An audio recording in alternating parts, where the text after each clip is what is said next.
Let's assume that the field that you're practicing at doesn't have a garbage can, even though I'd be surprised if they didn't. But let's say they don't.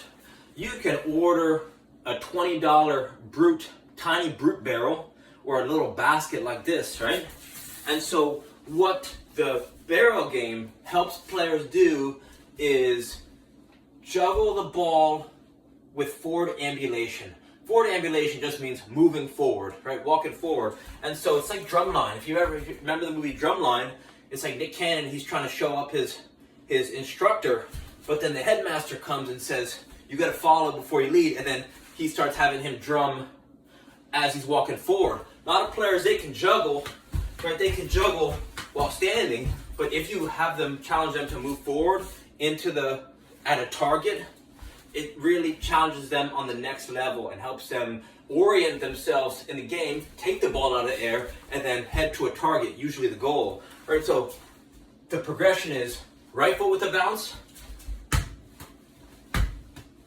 left foot with a bounce, both feet alternating with a bounce,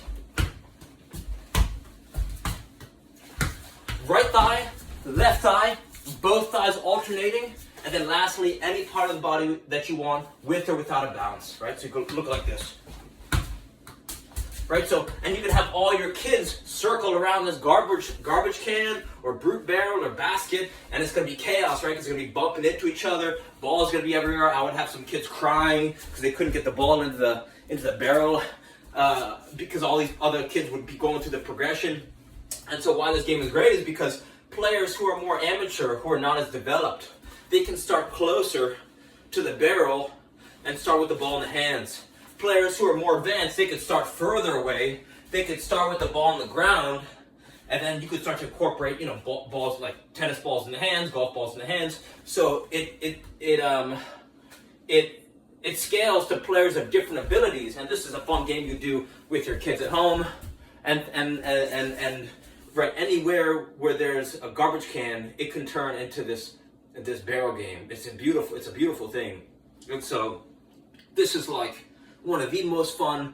It's effortless skills through games. It's skills development through games. And since play circuitry is present in mice, that means it's not a social construct. When they say something like, when you teach skills through games, people learn stuff much faster than if you try to drill this in a non-game format. So this is a great way that you could help your team improve rapidly. And this is, when I played this game, we would do the same thing, Tom Turnbull, every single training